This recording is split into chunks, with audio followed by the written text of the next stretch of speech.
This is Paul Goth on ABC Radio Adelaide. Yeah, I'd rather someone else say that for me. Don't like saying my name too much. I'm filling in for Jules Schiller, and he'll be back tomorrow.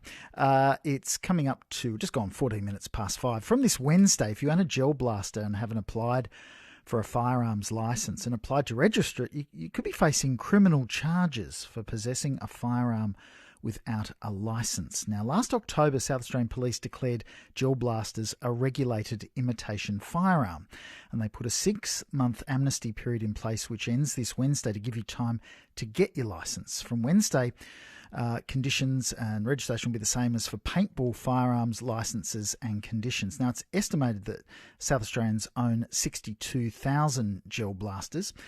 Joining us on the line is Chris Sinclair. Now, Chris is the treasurer of the GelBlasters Association of Australia. Welcome to the program, Chris.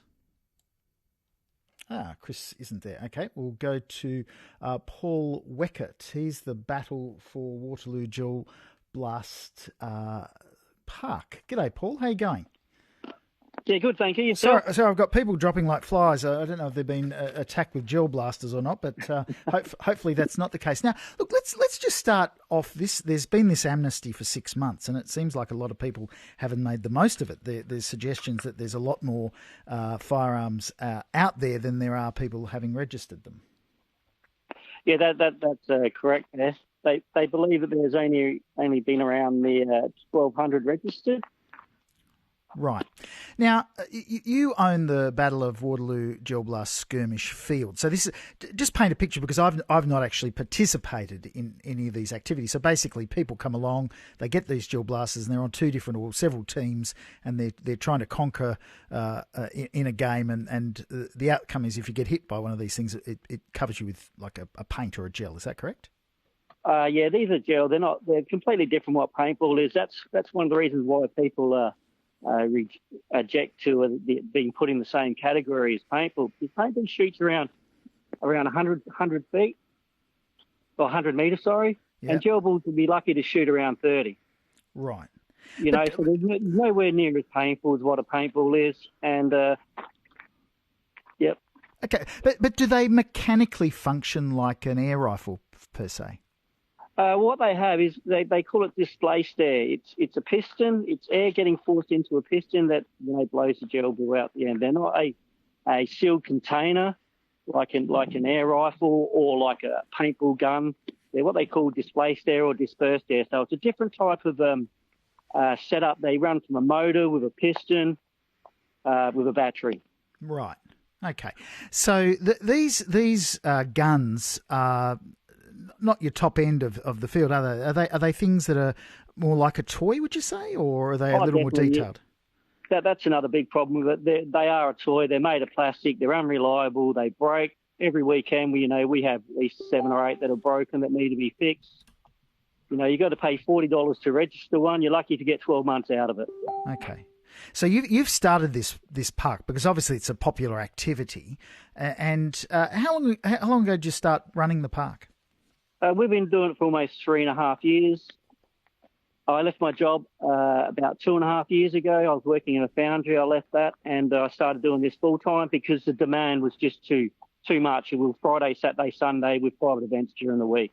Before the amnesty, before the new regulations come in, now we've lost about 80% of our clientele or customers. Right, and is that because they're not willing to register the guns, or why have they dropped off? Well, that's one of the main things. People saw them as a toy. You could go to a hobby shop and go buy one for $150. Come out here and pay us $20 and run around all day long. Playing games and socialising with other people, and that's gone now. Now every person who has a GelBlaster, it's going to cost them roughly around $500 by the time they get the licence.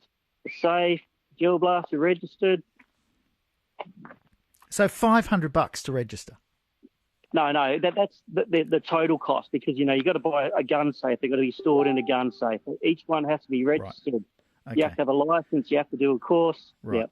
Yep. Okay. So the ongoing cost adds up to that. So what's the impact then for your business? We're struggling, definitely. There was around 50 businesses and around 300 jobs.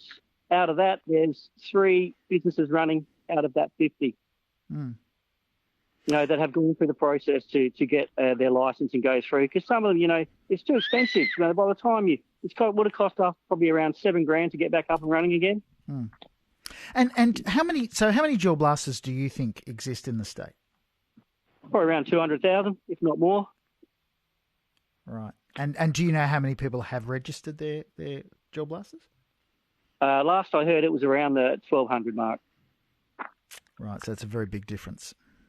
Yeah. A lot of the ones that the SAPO was saying about, they're ones that have been imported from China. They're not the ones that have come from interstate. I know the last 30 I brought come from interstate. I brought them there because I got them cheap. I got, contacts over there. They were selling me a cheap blast, and I get them over there. And you can just buy them off of eBay or, websites. So you can get them from pretty much anywhere. You could. Mm. Paul, hang on there. Thank you for your time today. Also joining me on the line is Chris Sinclair. Now, Chris is Treasurer of the GelBlasters Association of Australia. G'day, Chris. G'day, how you going? Yeah, not too bad. So Wednesday's the cut-off. Do you think there's going to be a last-minute rush on people registering? Well, it's funny you say that because with everything that happened, SAPOL made a knee-jerk reaction to do this regulation in the first place, and so they actually hadn't set up any systems or processes or anything in the background to actually effectively manage this. So I think their plan was for it always to fail. So I think there might be a heap of people that try and register, but it's not going to be anywhere near enough to assist anyone. And what this has done, in the Firearms Act, there's actually a section where the police can raid a person's private property if there's suspicion of what they class as a firearm. So they've effectively made 200,000 people who owned a toy that they went on the record a year and a half ago saying they were a toy, and they've now made them firearms owners, and they can now enter their property, which is a mass invasion of privacy and just complete police entrapment, which is appalling. Right. So look, I because I actually have, I don't lean either way in this. It's not something that I've used, but we I hate real guns. We okay, and I went to SAPOL and they were unavailable, but I'm looking at some images of the guns, and some of them look pretty realistic. Like I wouldn't want to be walking down the road and someone waving it around, not knowing the difference. Absolutely. You know what I mean? So is this part of why? Like, because when you look at it, I think the only other state that where it isn't illegal is Queensland. Everywhere else has sort of banned them. So if they're all doing it, what's the problem? Is it because it looks too real? Is it because it can do damage? Why have they done it? It's because of the realistic aspect of it. So they look real. So the whole thing where it came from, there's what I call the people who are, I won't use the term I normally do, but they're people who are going to go out and do the wrong thing with something. And the flavour of the month, because GelBlasters are fairly new to the Australian market, it's a GelBlaster, right? So the people who are going to go out and do something stupid, go out and do something stupid with it and demonise the product. So there are laws in place to deal with people doing the wrong thing with them. So absolutely the look is the problem, but it's behavioural management. In Queensland, I think in 2019 we had 273 incidents up until October. We worked with Queensland Police to come up with the Stop and Think campaign. Now with that, we saw that diminish to under two incidents a month. So, which is a pretty significant thing. And, it's a $200 million industry in Queensland, and SAPOL have just decapitated the $50 million growth industry in South Australia with what they've done. Right. So you've been running a GoFundMe page to try and you're trying to implement legal action against this particular ruling. Yeah, it's underway. So we were scheduled to go to court on the 26th of March. Now, the irony of this whole situation is we were testing the legislation on it because there's actually no legal reason that SAPOL can rub these out of the industry and classify them as a firearm. There's a thing called the registrar. Anyway, legislation's designed to take, it's designed to protect the public as well as politicians and all the rest, and to go through a democratic process. What they've done is they've handed power to a bureaucrat, which is what legislation's designed not to do. So they've effectively, and what they've wiped them out based on a ballistics report, which was rubbish. We've submitted our details, and now they've adjourned it for 2 months because their ballistic report is insufficient. So it was sufficient enough to wipe out an industry that's not going to hold up in court, though. Right. And so come Wednesday, when the changes take place, what are the penalties for being caught without a licence? If I have one of these and I'm going down the road and I'm spotted, what's the outcome? Yeah, you're on firearms charges. So they've set the people up who own these things to fail with the lack of implementation of systems and processes to actually follow this through. And what are the charges the same as if I had a real gun walking down the road? That's the $1 million question, isn't it? So it hasn't been made clear what the charges would be. It'd be possession of a legal firearm. Right. Or a regulated firearm. Okay. So, and just to mention, because we have a lot of voices in favour of the GelBlasters, in case you're wondering where the balance is, I'm just saying this, Chris, to my friends listening. We did ask SAPOL to come on the program today to discuss this issue, but they weren't available to provide anyone. I guess perhaps Easter Monday that could be the case, but you've certainly made yourself available. Chris Sinclair, Treasurer of the GelBlasters Association of Australia, thank you for your time. Also joining us is Derek Borden. He's owner of the Special Unicorn Club at Aldinga. G'day, Derek. How are you? Good, mate. Yourself? So you've heard the two voices there. What's your view on the whole situation? Yeah, well, basically from our standpoint, we've been shut down as of this whole thing starting back in October last year. And basically we feel pretty let down by the government and SAPOL, to be honest. Right. What about... the government promised back when they got elected that they were going to back small businesses. And here we are. We've sent out all the information to them. They know what's going on, and they keep washing their hands of it. Right. So you closed down 6 months ago, around the time they said they were going to implement the changes. Yep. Was there other reasonings? Was it sort of COVID-related reasonings for things not going so well for you? No. So we had obviously COVID where we had to close like everything else in the world. Yeah. And when we got out of that, we were going gangbusters. We were actually about to set up and open up a new comp field as well. And we were going really well. And then, it was just literally they made that decision. We had about 12 hours notice and we literally couldn't operate from then on. Mm. And are you still sort of in conversation with some of your former customers about this? Yeah, so we've run a club as well. So what we've been trying to do is keep our paid members active and doing stuff in our greater community as well, by trying to get people out to help out the fields that have managed to open up, which is obviously better for Waterloo. Mm. Look, I'm sorry for your situation, Derek. Thanks for making yourself available today, and hopefully things can change for you, certainly for you in a business sense in the near future. Also joining us is Darren Collins. He's the owner of the Bunka Indoor... Sorry, I just got to move my microphone a bit closer to read the screen. CQB playing field at Salisbury. Thanks for your time, Darren. G'day, how are you?